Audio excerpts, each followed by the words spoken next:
శివాయ గురవే నమః. జ్ఞానక్షం యూట్యూబ్ ప్రేక్షకులందరికీ కూడా స్వాగతం. గొప్ప గొప్ప అరిష్టాలు అంటే జరగబోయేటువంటి దారిద్ర్యాలు, అరిష్టము, అమ్మో ఇలా జరిగింది ఏమిటి అని చెప్పుకుంటాము. దానివలన మనకి దుస్సంఘటనలు, అన్ని పరిస్థితులన్నీ కూడా మనకి అనుకూలంగా కాకుండా చెడు జరగటం ఇవన్నీ కూడా జరుగుతూ ఉంటాయి. వాటికి నేను మీకు అందరికీ కూడా ఒక చక్కటి రెమెడీ చెప్తాను.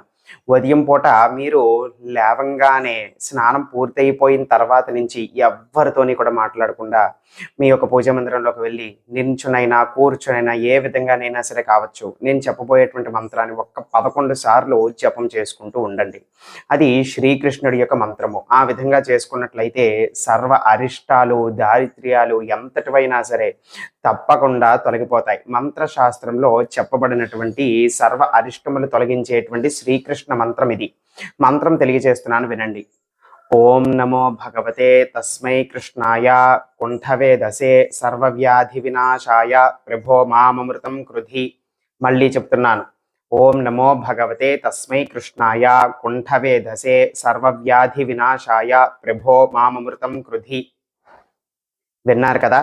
ఇలాగా అరిష్టాలు, దారిద్ర్యాలు అని అంటే శరీరానికి ఉండేటువంటి నలతగా చెందటం కానీ, ఏవైనా కూడా వ్యాధులు, అనారోగ్య సమస్యలతో ఇంటిల్లో కూడా బాధపడటము, ఇబ్బంది పడటం అనారోగ్య సమస్యలతో, దాని వలన ఒక రకమైనటువంటి ఉత్సాహము, ఆనందం అనేటువంటిది ఇంట్లో ఉండదు. కాబట్టి ఎవరైనా కనీసం ఇంట్లో ఉన్నటువంటి వాళ్ళు ఒక్కరు ఈ యొక్క ప్రక్రియ చేసినా సరే ఆ యొక్క అరిష్టాలు తొలగిపోతాయి, అనవసరమైన నరఘోషలు తగలకుండా ఉంటాయి. అలాగే ఉన్నటువంటి వ్యాధులు మీకు, మీ యొక్క ఇంటిళ్ళ పాదికి కూడా వ్యాధులు కూడా తొలగింపబడతాయి.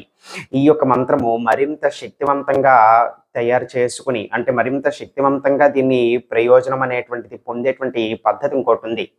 ఏ రోజైనా సరే ఒక చక్కటి శనివారం నాడు మీరు దీన్ని మొదలుపెట్టిన రోజు నుంచి వరుసగా వీలైనన్ని సార్లు రోజుకి మీరు చెయ్యొచ్చు.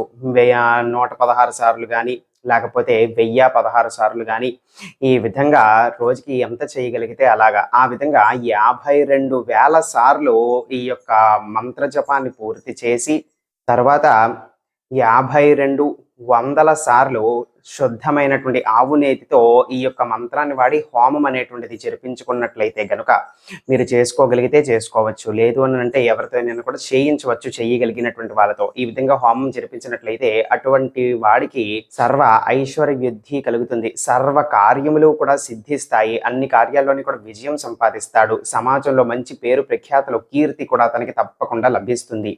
అద్భుతమైనటువంటి జీవనము, అద్భుతమైనటువంటి ప్రయోజనము ఈ విధంగా చేసుకున్నటువంటి వాళ్ళకి ఉంటుంది. ఆ విధంగా చేసుకోకపోయినా ప్రతిరోజు ఎవరైతే ఈ యొక్క మంత్ర జపాన్ని చేసుకుంటారో మొట్టమొదట ముందు చెప్పినటువంటి విధంగా సర్వ వ్యాధుల నుంచి, అరిష్టాల నుంచి, ఇబ్బందుల నుంచి మీరు తొలగింపబడతారు. సర్వే జనా సుఖినో భవంతు. శివార్పణమస్తు.